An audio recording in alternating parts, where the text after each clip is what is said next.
এখন শুনবেন আজকের গুরুত্বপূর্ণ খবরের শিরোনাম। ভারত ও পাকিস্তানের সেনাদের মধ্যে আবারও ব্যাপক গোলাগুলি। বিমানবন্দরে হামলা, হুথি ও ইরানের বিরুদ্ধে প্রতিশোধের অঙ্গীকার নেতানিয়াহুর। ভারতের বিরুদ্ধে জাতিসংঘে যাচ্ছে পাকিস্তান। ইউক্রেনের সাথে শান্তি চুক্তি অনিবার্য, এটি সময়ের ব্যাপার মাত্র, পুতিন। বাংলাদেশ ও পাকিস্তান সীমান্তে বিএসএফ এর ফরওয়ার্ড হেডকোয়ার্টার করবে ভারত।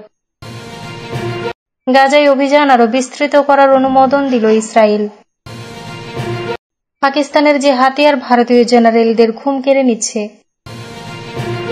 ভারত ও পাকিস্তানের সেনাদের মধ্যে আবারও ব্যাপক গোলাগুলি। ভারত ও পাকিস্তানের সেনাদের মধ্যে আবারও কাশ্মীর সীমান্তের নিয়ন্ত্রণ রেখা এলওসি বরাবর গোলাগুলির ঘটনা ঘটেছে। রবিবার দিবাগত রাতে এই গোলাগুলির ঘটনা ঘটে, তবে এতে হতাহতের কোনো খবর পাওয়া যায়নি। কাশ্মীর সীমান্তে এ নিয়ে টানা 11 রাত ভারত ও পাকিস্তানের সেনাদের মধ্যে গোলাগুলির ঘটনা ঘটল। সোমবার এক প্রতিবেদনে এই তথ্য জানিয়েছে ভারতীয় সংবাদ মাধ্যম এনডিটিভি। অবশ্য ভারতীয় গণমাধ্যমে গোলাগুলির বিষয়ে বরাবরের মতো পাকিস্তানকে দোষারোপ করা হলেও গতকাল রাতের ঘটনায় পাকিস্তানের পক্ষ থেকে বা দেশটির সংবাদ মাধ্যমে এখনো কোনো তথ্য পাওয়া যায়নি। চলমান এই সংঘর্ষের মধ্যে ভারত ও পাকিস্তান পরস্পরের একজন সেনাকে আটক করেছে। ভারতের বিএসএফ সদস্য পূর্ণম কুমার সাহু গত 23 এপ্রিল সীমান্ত অতিক্রম করে পাকিস্তানে প্রবেশ করলে তাকে পাকিস্তান রেঞ্জার্স আটক করে। বিমানবন্দরে হামলা, হুথি ও ইরানের বিরুদ্ধে প্রতিশোধের অঙ্গীকার নেতানিয়াহু।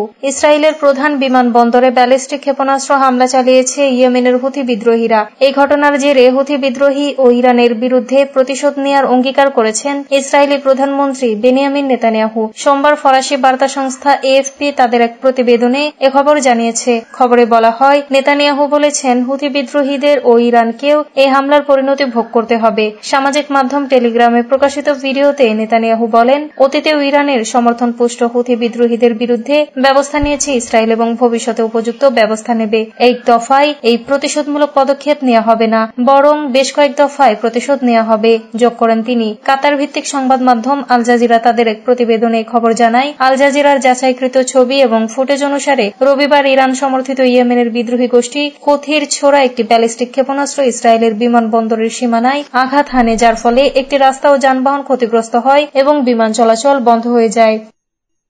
ভারতের বিরুদ্ধে জাতিসংঘে যাচ্ছে পাকিস্তান। ভারতের সঙ্গে ক্রমবর্ধমান উত্তেজনার মধ্যে জাতিসংঘের নিরাপত্তা পরিষদে যাওয়ার ঘোষণা দিয়েছে পাকিস্তান। ভারত পাকিস্তানে চেনাব নদীর পানি প্রবাহ কমিয়ে দিয়েছে এমন খবর প্রকাশ্যে আসার পর আজ রোববার পাকিস্তানের সিদ্ধান্তের কথা জানিয়েছে। ভারত নিয়ন্ত্রিত কাশ্মীরের পেহেলগামে গত 22 এপ্রিল বন্দুকধারীদের হামলায় 26 জন নিহত হন, যাদের বেশিরভাগই পর্যটক। এই হামলার পেছনে পাকিস্তানের হাতে রয়েছে দাবি করে দেশটির বিরুদ্ধে বিভিন্ন পদক্ষেপ নিচ্ছে নয়াদিল্লি। তবে অভিযোগ নাকচ করে পাল্টা ব্যবস্থা নিচ্ছে পাকিস্তানও। এ নিয়ে পারমাণবিক শক্তিধর দুই প্রতিবেশী দেশের মধ্যে তীব্র উত্তেজনা বিরাজ করছে। পাকিস্তানের পররাষ্ট্র মন্ত্রণালয়ের এক বিবৃতিতে বলা হয়, ভারতের সঙ্গে তীব্র উত্তেজনার মধ্যে এই অঞ্চলের সর্বশেষ অবস্থা জাতিসংঘ নিরাপত্তা পরিষদকে অবহিত করার সিদ্ধান্ত নিয়েছে পাকিস্তান। নিরাপত্তা পরিষদের বৈঠক আহ্বানে অবিলম্বে পদক্ষেপ নিতে জাতিসংঘে পাকিস্তানের স্থায়ী প্রতিনিধি আসিম ইফতেখারকে নির্দেশ দিয়েছেন দেশটির পররাষ্ট্রমন্ত্রী ইসাক দার। বিবৃতিতে বলা হয়, ভারতের আগ্রাসী কর্মকাণ্ড, উস্কানি এবং উস্কানিমূলক বক্তব্যের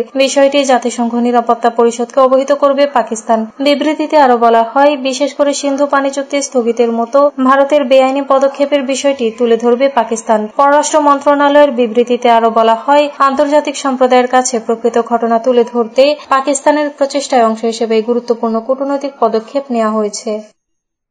ইউক্রেনের সাথে শান্তি চুক্তি অনিবার্য, এটি সময়ের ব্যাপার মাত্র, পুতিন।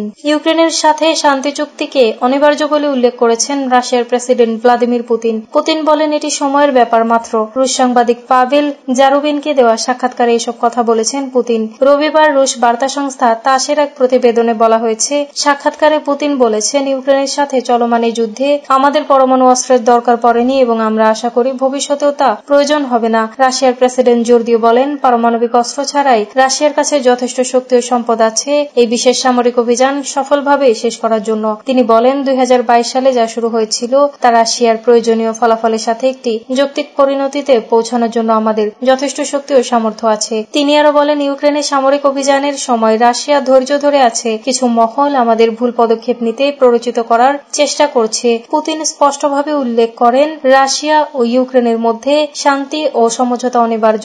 এখন শুধু প্রশ্ন হলো এটি কখন হবে। বাংলাদেশ ও পাকিস্তান সীমান্তে বিএসএফ এর ফরওয়ার্ড হেডকোয়ার্টার করবে ভারত। ভারতীয় সীমান্তরক্ষী বাহিনী বিএসএফ আরও 16টি ব্যাটালিয়ন গঠন সরকারের চূড়ান্ত অনুমোদনের অপেক্ষায় আছে। এসব ব্যাটালিয়নে থাকবে প্রায় 17,000 জওয়ান। পাশাপাশি পাকিস্তান ও বাংলাদেশ সীমান্তে পশ্চিম ও পূর্ব কমান্ডের জন্য দুটি ফরওয়ার্ড হেডকোয়ার্টার স্থাপন করা হবে। সরকারি সূত্রগুলো এই তথ্য জানিয়েছে। পরিকল্পনাটি ইতিমধ্যে নীতিগত অনুমোদন পেয়েছে। অনুমোদন চূড়ান্ত হলে এটি বিএসএফ এর জন্য বড় সহায়ক শক্তি হিসেবে কাজ করবে। গত বছর বাংলাদেশে শেখ হাসিনা সরকারের পতনের পর পূর্ব সীমান্তে আরো 22 এপ্রিল কাশ্মীরের পেহেলগামে হত্যাকাণ্ডের পর পাকিস্তান সীমান্তে নতুন করে সৃষ্ট চ্যালেঞ্জ ঘিরে নজরদারি জোরদার করেছে বিএসএফ। নিরাপত্তা সংশ্লিষ্ট সূত্রগুলো ভারতীয় বার্তা সংস্থা পিটিআইকে বলেছে, বিএসএফ শিগগিরই নতুন করে 16টি ব্যাটালিয়ন গঠনের চূড়ান্ত অনুমোদন পেতে যাচ্ছে। আগামী কয়েক বছরের মধ্যে এসব ব্যাটালিয়ন গঠন করা হবে। সূত্রগুলো জানায়, এখনো কেন্দ্রীয় অর্থ মন্ত্রণালয়ের ছাড়পত্রের মতো কয়েকটি চূড়ান্ত অনুমোদন বাকি আছে, তবে খুব শিগগিরই তা পাওয়া যাবে বলে আশা করা হচ্ছে। সীমান্তের এই দুই ফ্রন্টে বর্তমানে এই আধা সামরিক বাহিনীর 193টি ব্যাটালিয়ন রয়েছে। বিএসএফ এর প্রতিটি ব্যাটালিয়নে রয়েছে 1000-এরও বেশি সেনা। নতুন 16টি ব্যাটালিয়নে প্রায় 17,000 সদস্য যুক্ত হবেন। সূত্রগুলো জানায়, বিএসএফ এর রূপরেখা অনুযায়ী নতুন ব্যাটালিয়নগুলো পাকিস্তান ও বাংলাদেশ সীমান্ত পাহারার মতো প্রাথমিক দায়িত্ব পালনে এই বাহিনীকে সহায়তা করবে। সূত্রগুলো আরো জানায়, বিএসএফ এর জন্য দুটি ফরওয়ার্ড হেডকোয়ার্টার অনুমোদন দিয়েছে কেন্দ্রীয় স্বরাষ্ট্র মন্ত্রণালয়। জম্মু সীমান্তে বিএসএফ এর বর্তমানে 4টি সেক্টর রয়েছে। সূত্রগুলো জানিয়েছে, নতুন এই ব্যাটালিয়নগুলোতে পুরুষ ও নারী সদস্য নিয়োগ প্রক্রিয়া শিগগিরই শুরু করবে বিএসএফ। এরপর শুরু হবে তাদের প্রশিক্ষণ।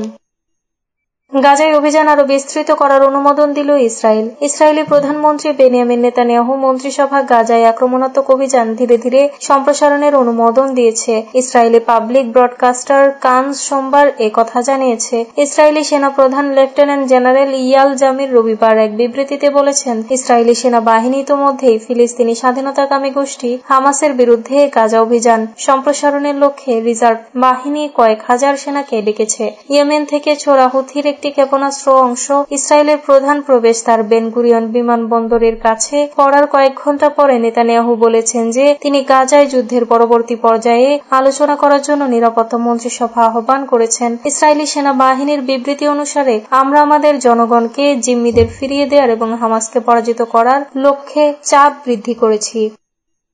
পাকিস্তানের যে হাতিয়ার ভারতীয় জেনারেলদের ঘুম কেড়ে নিচ্ছে, কিভাবে পেহেলগাম হামলার বদলা নেবে নয়াদিল্লি? ব্যাপারটা নরেন্দ্র মোদী প্রশাসনের মানসম্মানের জন্য বড় প্রশ্ন হয়ে দাঁড়িয়েছে। এ নিয়ে চলছে জল্পনা কল্পনা। সেই প্রত্যাঘাতকে কেন্দ্র করেই ভারত ও পাকিস্তান পরদস্তর যুদ্ধে জড়াবে নাকি বেছে নেবে বিকল্প কোনো পথের প্রশ্নের আপাতত কোনো উত্তর নেই। তবে পাকিস্তানের একটি অস্ত্র ভারতীয় বিমান বাহিনীর ঘুম কেড়ে নেওয়ার জোগাড় করেছে। পাকিস্তানের বিমান বাহিনীর ওই বিশেষ অস্ত্রটি হল airborne warning and control system বা এওয়াক্স। এটি প্রকৃতপক্ষে বিমানের পিঠে বসানো অত্যাধুনিক উড়ন্ত রাডার। ইসলামাবাদের হাতে এই ধরনের মোট 11টি বিমান রয়েছে। মাঝ আকাশে ডগ ফাইটের সময় এগুলোর সাহায্যে ভারতীয় জেটকে বিপথে চালিত করতে পারে